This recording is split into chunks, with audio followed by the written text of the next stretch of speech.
Discrimination against pagans and witches is the most accepted discrimination today. Called about isn't even illegal, which is kind of cool. Someone literally said that they said 76 was in their backyard dressed as a witch practicing witchcraft. I would definitely like to apologize to the Seaside cops.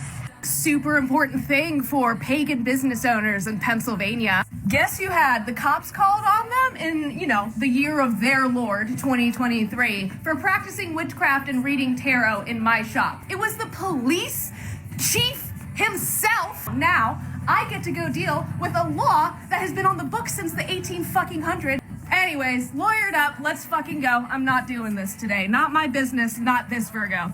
It happens all the time, and many witches do not feel safe to be themselves, stand up for themselves, push back, or talk about their beliefs. I couldn't. I love the night. That's the only time I feel really alive. That's what David wanted. Blood, I was to find, was a necessity as well. A vampire in love with a slayer. It's rather poetic. I am the monster the breathing men would kill. I am Dracula. Welcome, mortals, to the Beautiful Dead podcast. As always, I'm your host, Lena Nazari. I'm not going to do my usual intro because this is not our usual topic. We are not talking about vampires today. In fact, today we are celebrating Mabon. The day this episode drops, it is Mabon. What is that? Don't worry, we're going to talk about it later. All you have to know is it's the autumnal equinox. The smell of incense is in the air. The sun is going into Libra, and I can't think of any better way to celebrate this and my birthday next week than by talking about witches. I promise, like last week, this episode is going to be a mix of me sharing some personal stories. It is my favorite time of year, but I do want to let you know that there is research involved in this video, and if you're curious about some of my sources, there is a Google Doc linked in the video description. This is actually more of my personal information or personal knowledge as opposed to last week, but there is research. Go check it out. So what do we know about witches? What do you know about witches? Do you know a witch? What do you think you know about witches? Ask yourself that. Process that before we get into it. What do I know about witches? Well, I can tell you this. Witches have existed since the beginning of time, since humans first walked the earth, but little is known about their origins. Humans, they've always had this sort of thirst for knowledge. They've always had this desire to understand themselves, the world around them, and how the two interact. And out of that search for truth has come things like the science that we know today, but also witchcraft, witches. Bear with me on this one. I promise it's going to make sense. What we know about pre-Christian civilizations is that they were pagan or polytheistic. That religion and magic was very closely entwined. They believed in magic all around them, gods above them, and they were so entwined in the society, in the human society at that time, and there was actually laws against harmful magic. So they believed in good magic and bad magic.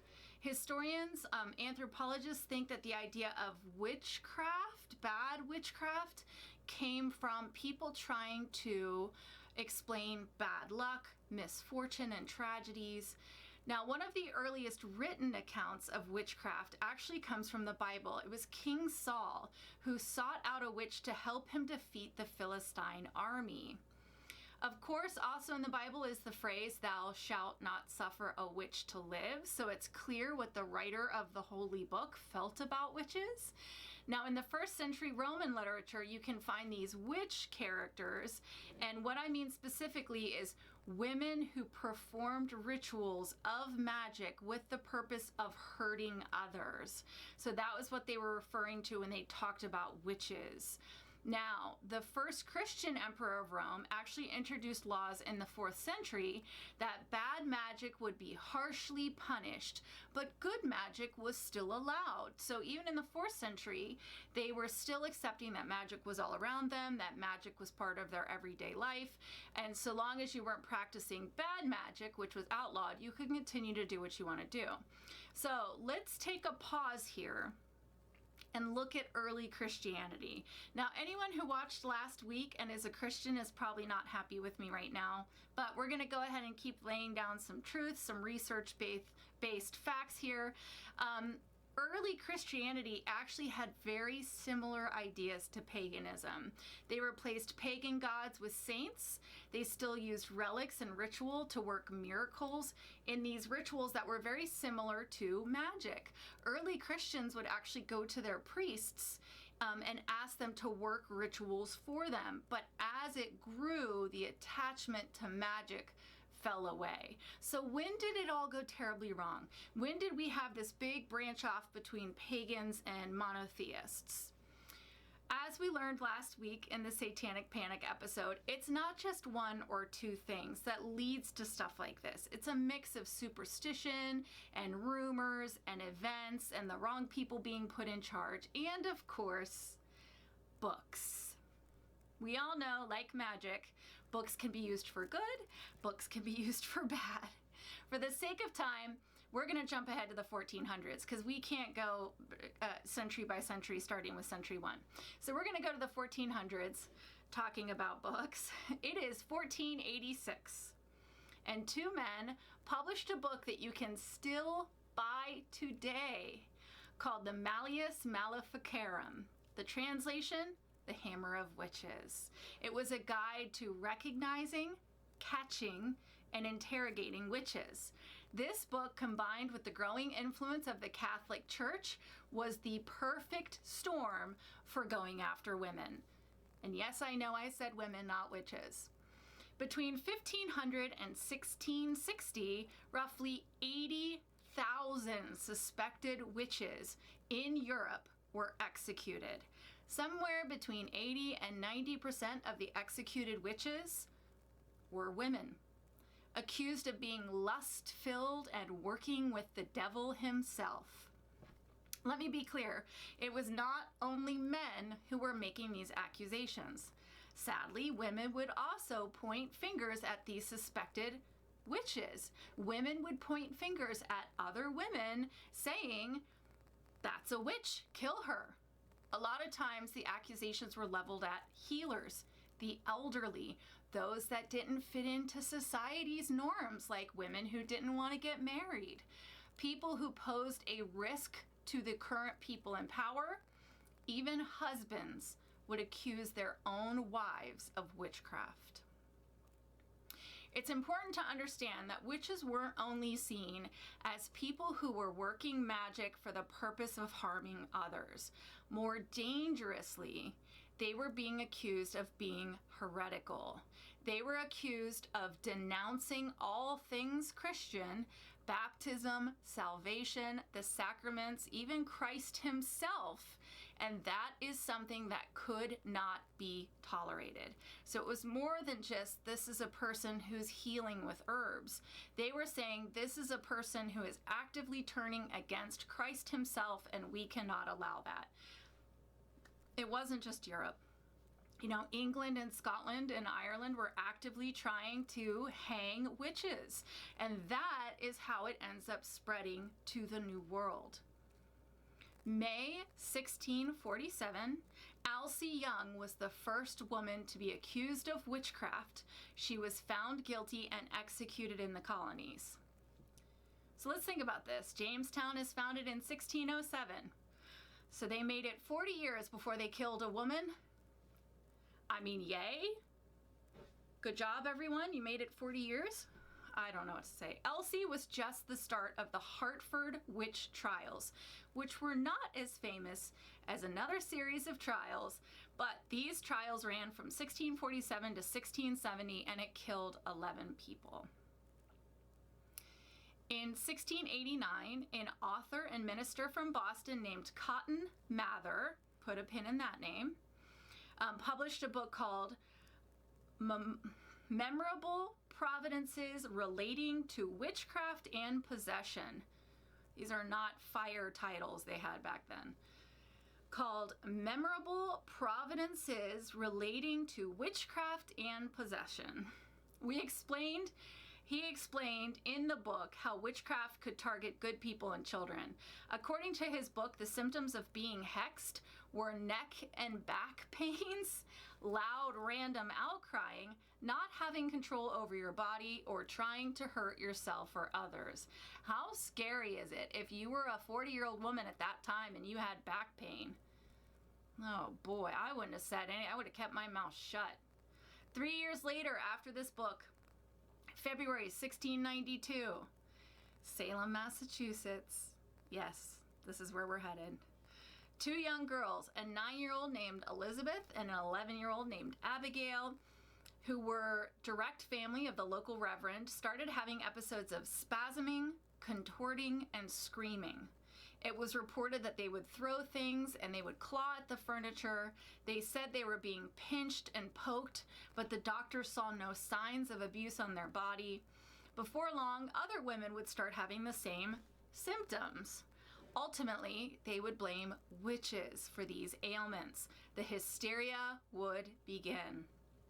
It lasted 15 months, with 200 being accused, 30 found guilty, and 20 executed, making it the deadliest witch hunt in North America. Roughly 80% of the people accused were women. So I'm going to look at a couple of the ones who were accused, do a little deep dive. Oh, I didn't say that I actually have this lovely new Tumblr, if you guys can see it. Spirit Halloween, go check that out. All right, some victims. The first 3. These I remember from history class. Some of the others I didn't remember or didn't know about. Sarah Good, a poor woman who had a reputation for being unpleasant. Must be a witch. Her own husband said he feared she was a witch because she was so disagreeable to him and did not meet the expectations of a wife. I would have been done for. I would have been done for on day 1. Sarah Osborne, a woman who married an Irish servant after her husband died and refused to give the land to her sons, but kept it for herself so she could be economically independent. Witch. Must be a witch. And God forbid you be, I'm not going to make any debate jokes, I promise. But God forbid you be an immigrant. Tituba, a slave from the West Indies, is accused of reading only the spiciest parts of the Malleus Maleficarum out loud to the young girls in an attempt to seduce them into witchcraft. Can you guys see this little fly that's buzzing around? I don't know, I'm feeling witchy. I have a fly buzzing around. So those are the first 3. We all remember those, right? So let's talk about the later victims. I'm sorry, witches. Eye roll. Sarah Good's 4-year-old daughter, Dorothy. She would be interrogated and would admit to seeing her mother consorting with Satan, that she had a pet snake that sucked her blood and talked to her, and that she was a witch. They kept her in jail for 9 months. She was released from prison when she was 5 years old. How bad does that fuck a person up? Not only is everyone around you either screaming or getting hung as witches, but you as a 4-year-old are interrogated and thrown into prison. And I could think of the crazy shit my kids said when they were 4 years old. So I can't even imagine. The next one, Rebecca Nurse, 71 years old. She had a reputation for being kind, giving, and pious. Despite having so many people come to her defense, the afflicted would cry out and have fits whenever Rebecca was present, and it was taken as spectral evidence. She was found not guilty, but then there was pushback from the public and the case was reviewed. So they asked her to elaborate on a comment that she had made about another accused witch being of her company. But Rebecca was hard of hearing and she didn't answer since she couldn't understand what she was being asked. and that led to a guilty verdict, and she was hung. Martha Corey, I think I remember hearing about this one, but more about her husband. Martha Corey, what did she do wrong? Well, she verbalized that she was skeptic of these girls who were screaming and having fits. She was skeptical of the testimonies of the people around her, and that just put a big fat bullseye right on her back. With a trial full of hysterics and outbursts from the afflicted, she was found guilty and hung at the age of 72. And then her husband, Giles Corey, would be accused because he threw a fit during all of this. So they took him out, they laid him down. He refused to put in a plea. He would not say guilty or not guilty. So they took him out, they laid him down, they started putting rocks on his chest, and they kept adding the rocks and saying, are you going to enter a plea? Are you going to enter a plea? And he wouldn't do it. And I think I read historically it was because if he entered a plea, then his children, his sons, could not inherit the property. So he knew he was a dead man. He knew his wife was already gone. So he knew the best thing was to keep his damn mouth shut so that when he died, his sons could take the property. And he did die. He was 81 years old and he never entered a plea. And that is so badass. And as I was reading all this stuff, I was like, how would I have handled that? Would I have remained strong? I don't know. It's scary times. If you objected to someone being accused, arrested, and tried, well, then you would be the next. Like Elizabeth Proctor's husband, John, who verbalized he did not believe any of the accusers, so he was arrested and tried and found guilty and hanged. In the midst of the Paranorma. Can you tell I watched Paranorman yesterday? Agatha Prendergast of His Majesty's Province of Massachusetts, on this day you have been arraigned for the horrible crime of witchcraft, witnessed by those whose testimonies have been heard. You have, by this court, been found guilty. No! And it is passed on you, according to your grievous crimes, execution.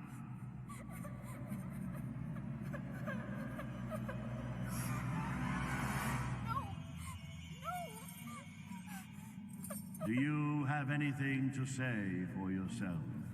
I was only playing. Aye, with fire.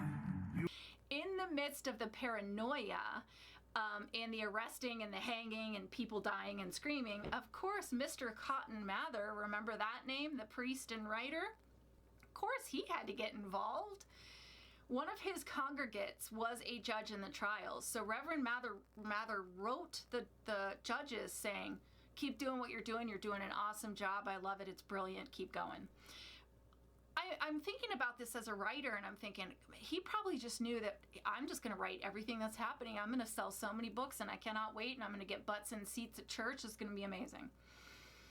The hearings at one point in time would actually be put on pause for 20 days. I did not know this part.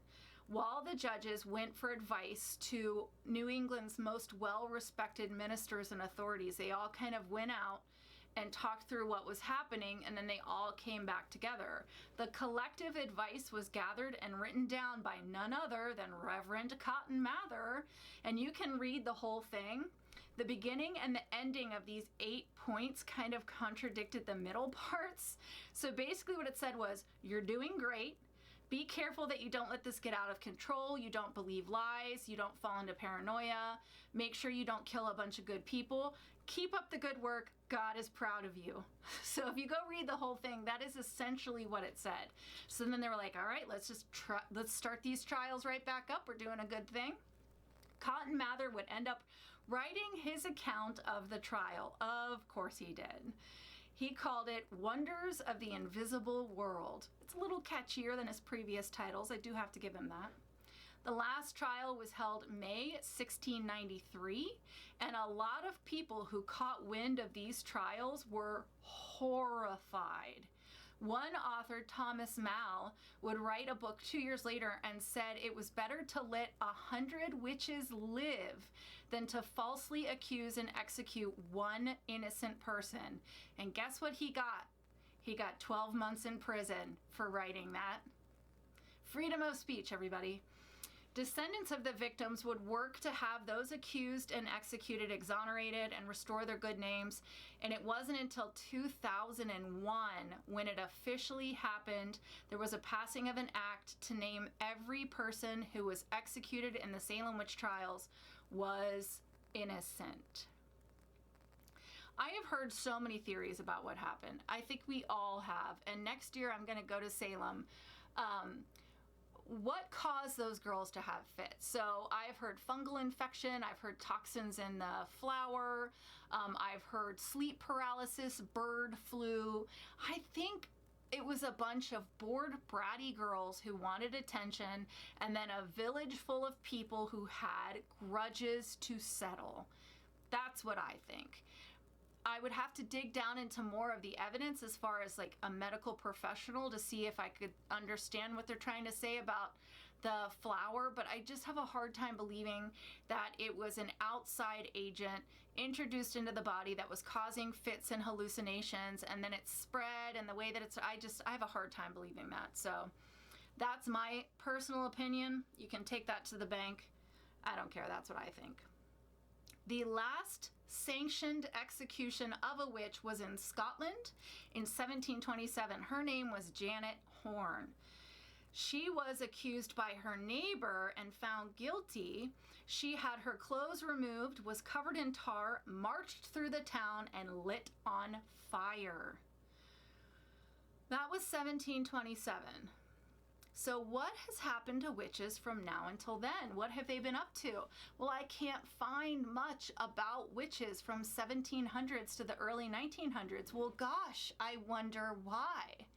Let me bring you another verse straight from the Bible, Galatians 5:19-21, that states witchcraft is works of the flesh, and it is put into a group that includes fits of rage, jealousy, and acts of sexual perversion. So no wonder witches laid low and didn't say anything. So let's talk about recent history, okay? What's going on with witches in the last 120 years? Okay, 1900, a little more recent, right? Frank Baum publishes a little story about a little girl who is pulled into the magical world of Oz. She encounters many wonderful characters on her quest to return home, but there's one terrifying villain that she has to worry about, an evil creature who is a nasty hag who controls wolves, crows, bees, and flying monkeys. The Wicked Witch of the West. And her power is so great, her evil is so great, that even Glinda the Good fears her. In 1939, the movie comes out, and the witch has a pointy black hat and green skin and long fingers and an iconic cackle. This is the Wicked Witch of the West. She's worse than the other one was. Who killed my sister? Who killed the Witch of the East? Was it you? No, it was an accident. I didn't mean to kill anybody. Well, my little pretty, I can cause accidents too. Aren't you forgetting the ruby slippers? The slippers. Yes, the slippers. Witches are now feared by everybody, especially children. The idea of the gruesome hag out destroys goodness. It's cemented into the mind of the next generation. In 1950, we got The Lion, the Witch, and the Wardrobe. The White Witch, who is beautiful and charming, is out to tempt children, and to this day is taught by Christians that the lion represents God or Jesus, and the witch represents the devil. Now, how about something hot to drink? Yes, please. Your Majesty.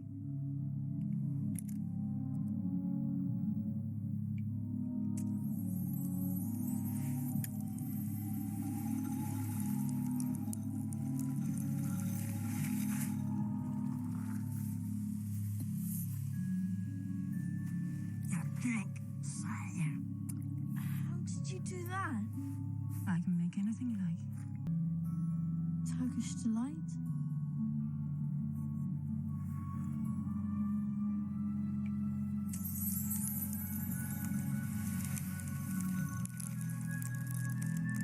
tempting children into darkness, into temptation and evil and sin. 1959, we got Maleficent, a powerful witch who, motivated by spite only, curses a baby. But Lena, you say, we've had such good ones, right? In my lifetime, we had Hocus Pocus, which, yes, is a beloved movie that I myself watch all the time. However, we do have to point out the fact that it is a harmful stereotype for children that witches are here to lure you away and kill you in the hopes for themselves to be young and beautiful and appease Satan. And wake up, sleepyhead. Yeah, I missed you. Did you miss me too? Come on now, we've got work to do. Really, dear? I smell children. So you can see where that's my childhood. That stereotype just keeps going. It's just continued on, and it's cemented into these young brains. Yes, there are also some books and movies that give us good witches, right? Like Practical Magic. You will hear my call a mile away. You will whistle, my favorite song. You can ride a pony backwards. What are you doing? Summoning up a true love spell called Amas Veritas. He can flip pancakes in the air. He will be marvelously kind. His favorite shape be a star.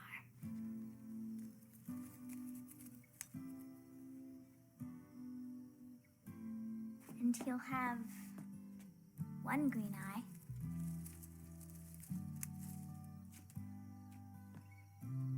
and one blue.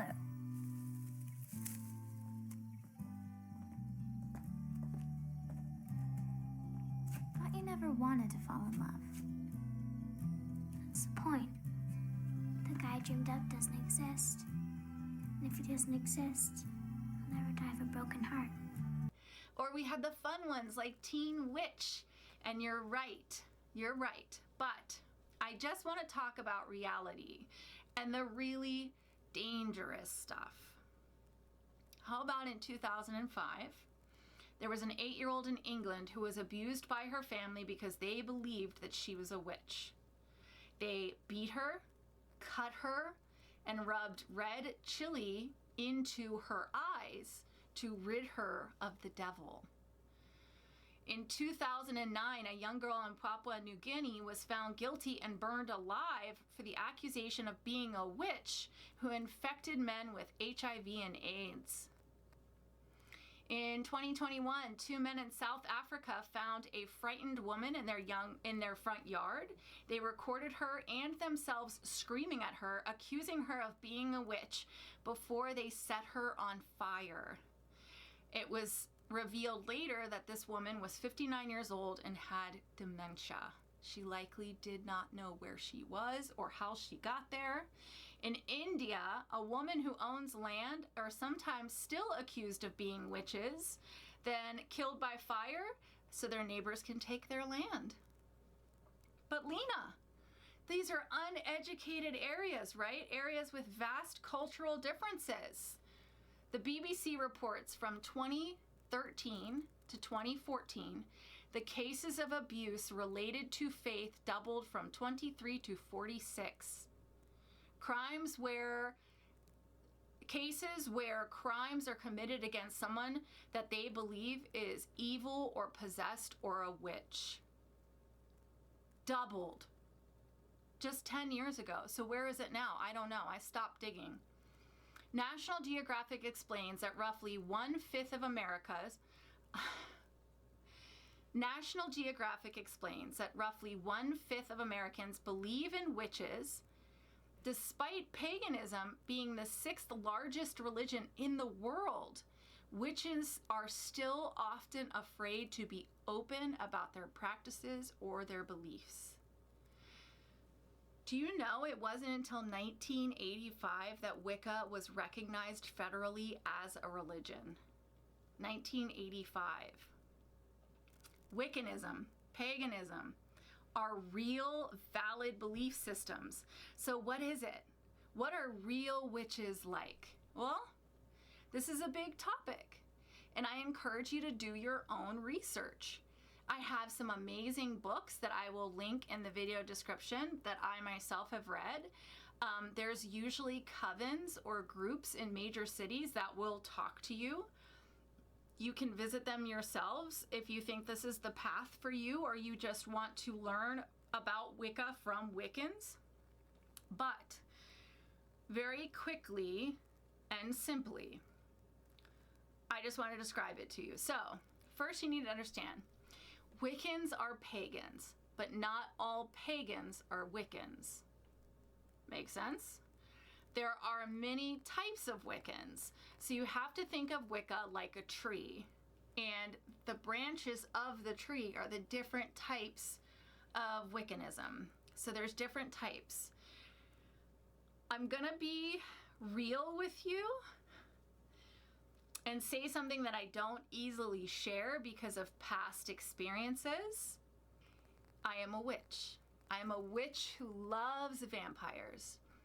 I am a Wiccan, and I am a witch. I want to start by explaining Wicca to you. And the reason I told you what I told you is because this is a safe space, and because I want you to know that I am coming from somebody who is knowledgeable about this experience, about this religion. This is my truth and my rendition of this. Obviously, everybody is different, but let's talk about Wicca. And then we'll talk about being a witch, because not all Wiccans are witches. So you have to follow with me here. So I'm going to share with you what I know and my beliefs, okay? I just want to be 100% clear. If you're Wiccan and I'm not describing it the way that you believe it, or you're a witch and you don't like my description, I'm sorry, but this is just my own stuff here. So, in the hopes of educating and spreading awareness in a safe space, let's talk about what I know about Wicca and what I know about being a witch. It seems like it was the 1950s where, in England, where Wiccan became a belief system. That label was put on this belief system by a man named Gardner. So there is actually a branch called Gardner Wiccanism, or Gardenism. But it was the 70s before it got here. So in the 70s, you started to see it here. Now, know that pagans and Wiccans and witches existed before the 1970s, but that was when that name Wicca started to show up here in the United States and be talked about. And of course, we've been fighting since that time the belief that Wiccans are Satanists. Wiccans are not Satanists, especially in the 80s and 90s. If you guys watched my episode last week, you'll know where I'm coming from. They assumed anybody who was Wiccan or practiced witchcraft was a Satanist. It was like a whole messy cauldron back then. We are not Satanists, okay? Nothing wrong with Satanists. I love Satanists, but we are not Satanists. Wiccanism is a nature-based belief system. So we recognize these times throughout the year in the cycle of nature and nature's cycle, where we focus on different aspects of what is happening with the earth. They're called Sabbats. I'm going to describe them to you. I've heard them called Sabbats as well, but remember, I'm from the South, so they're called Sabbats. It doesn't mean that all Wiccans follow this, but this is the particular cycle that I follow and the Wiccans I know follow and my coven follows. But what you need to understand about Wiccanism is it is a nature-based belief. So we are tapping into the energy of nature, the energy of ourselves, and trying to find balance in all of that and honor balance and maintain balance. Try and follow along with me. The first one we're going to talk about is Imbolc. That is celebrating spring. You're sort of celebrating like the fact that the earth is going to come back to life again. We've survived the winter. We're going to start seeing green and flowers and things, and we're just celebrating all of that. And that's usually associated with a Celtic goddess named Brigitte. Then Ostera is the spring equinox. That's connected to the goddess Ostri. It celebrates the greenness of the earth, the sun returning, fertility, the life that comes from that. Hate to break it to you Christians, but that is actually where Easter comes from. And if you look up Ostera, you'll see eggs and bunnies and things like that. That's where that comes from. Then Beltane is also called May Day. That one's all about balance and unity. It's when the masculine and the feminine energies align and are equal. We celebrate with fires, so we do bonfires and light flames to honor light and warmth. And it is connected to deities of fire. Letha is the summer solstice. This is midsummer. I know you horror fans just got excited. This celebrates the unity of the god and the goddess, or the masculine and feminine. It's kind of like the marriage that was promised at the previous Sabbath. The sun is hot. We swim in water. We have these crops that are kind of starting to come through, and we know that we're going to get to harvest them soon. There's abundance. You know, we ask for luck in the harvest. We honor the sun gods and goddesses. And this is when your passions are sort of on fire. It's all about fire and the sun and swimming. And Lammas, that is summer is coming to an end. It's usually in August. It's a time to celebrate the harvest. It's about protection, care, well-being, appreciating what you have, family, friends, home. It's in honor of a Celtic god and his mother, an earth goddess, who's sort of like worked herself to death in order to take care of others and feed others. It's a time to be introspective and let go of what's not serving you. It's a great time to like really clean your house and prepare for the coming autumn. I like to honor water deities at this time because I spend a lot of time in water come August. So I do like to honor some water deities at this time. That's Lammas. Then we have Mabon, which is today. If you're watching the video the day that the episode comes, this is Mabon. Happy Mabon. It's the autumnal equinox. The harvest is in. It's stored for the winter time. It's time to honor the changing seasons. Give thanks for all that we have. Light and dark is now even. We have even day and night. I use this time to try and find my own balance. I honor the darkness and embrace the fact that it will be more prevalent soon. We're headed into a more darkness heavy time of year, so I try to honor that. I call upon the gods and goddesses of the night, and know that darkness is necessary for the journey and for growth. And then really know that it has to be with us just like light has to be with us. It is time to really, really be in nature, to get out there. From this point until Samhain is when I feel the most alive and connected to the energy around me. So I'm very excited. Next week I'm going to be in New Orleans, my favorite place in the whole world, in the autumnal equinox, celebrating my birthday. I'm just going to feel so alive and connected, and I can't wait. Samhain. Some people call it Samhain. It's Samhain, and that is Halloween. That's where Halloween comes from. Winter is approaching. The veil that separates us between the seen and the unseen is much thinner. It's time to connect with the spiritual, connect with the things that are greater than you. It's a time when what is within you is very strong. It's very powerful. Your intuition might be tingling more often. You might feel more connected than usual to the moon or the things around you or the stuff you can't see. Honor those that you have lost, that have gone before you. Make a big feast for the people that you love, and then set a place for the people who have left. And then Yule, which is the winter solstice. It's winter, and before you know it, the darkness is going to give way to the sun, and we're going to have longer days than nights. Again, we focus on our hopes for the future, our intentions, new beginnings. You set your intention for the new year. Hate to break it to you again, Christians, but this is where a lot of your Christmas rituals come from. They're actually pagan in nature. So decorating trees, putting candles in the window, that's all Yule celebrations from a long time ago. This is when the earth is resting, so you use this time for your own resting, your own peace, and then look ahead. I like to focus on the gods and goddesses of the earth and just be in awe of the fact that they can sort of die and then just resurrect and then just feed us all again, and how amazing that is. So I hope that I taught you guys a little bit about the Sabbats, and so you can kind of understand when you overhear these terms what's going on, or the Wiccans in your life. Maybe now you can, throw a little lingo at them or help them celebrate. I know they would appreciate that. Wiccans have altars in their home. Mine is behind me. I'll post a picture for you. And a lot of times they'll change them for the seasons. Some Wiccans practice in covens, some just at home, some solitary, some only with groups, some do both. Some are very open and honest and transparent. Some stay very, very, very protective of our beliefs and never tell anybody outside of our, tight circle that we are Wiccan. Not all Wiccans identify as witches. I want to make this clear. So witches to me are the people who work the energy around them and inside themselves to create balance, but also to manifest a particular outcome.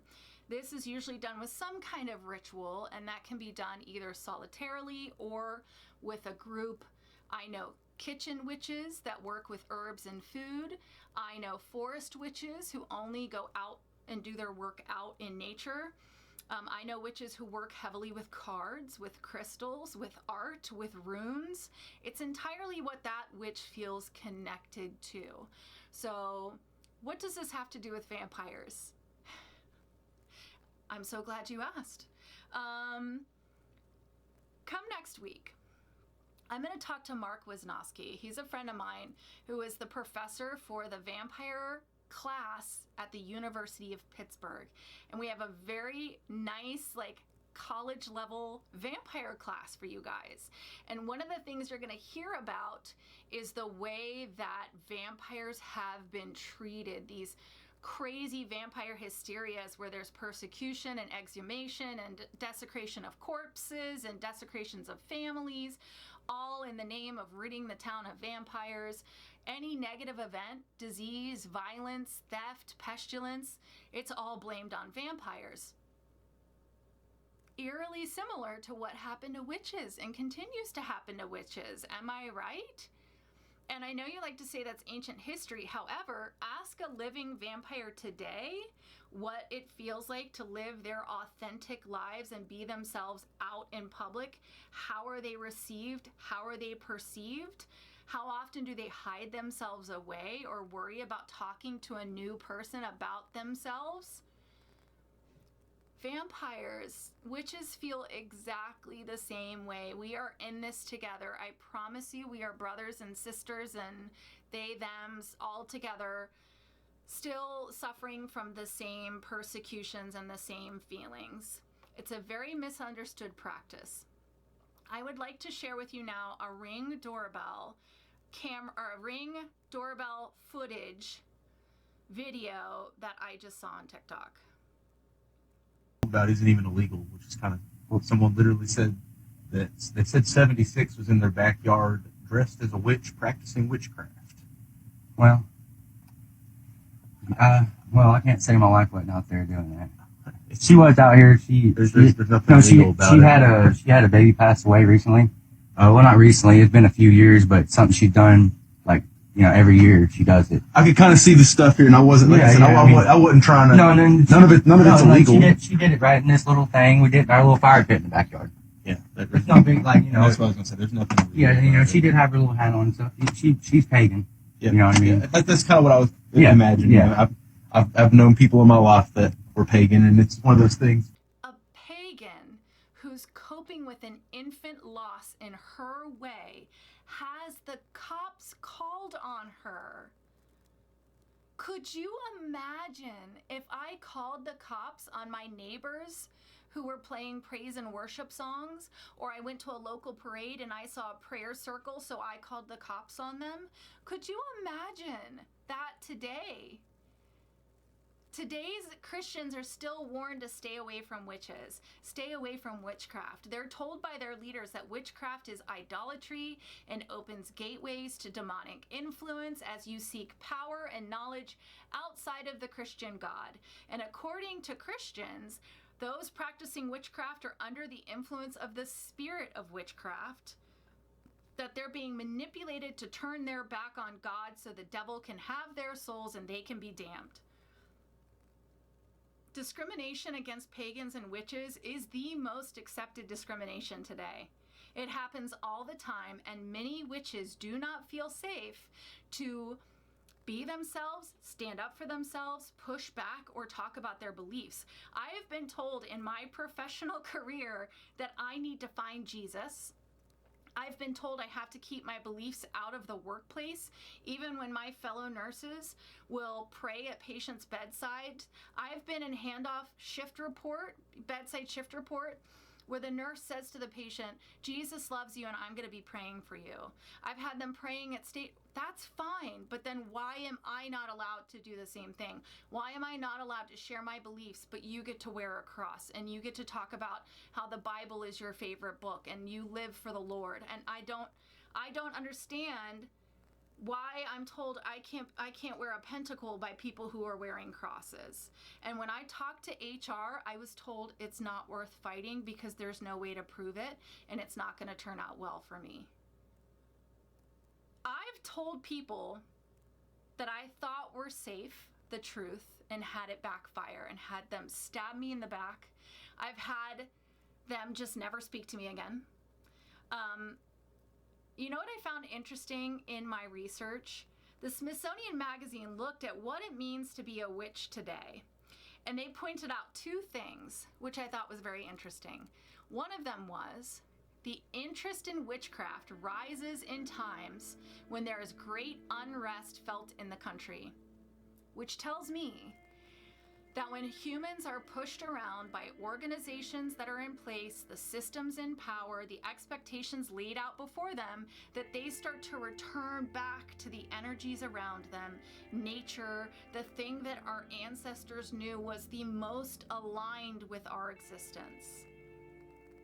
And the second thing I learned is that witchcraft and feminism are tightly entwined. They didn't hang witches all those years ago. They hung women.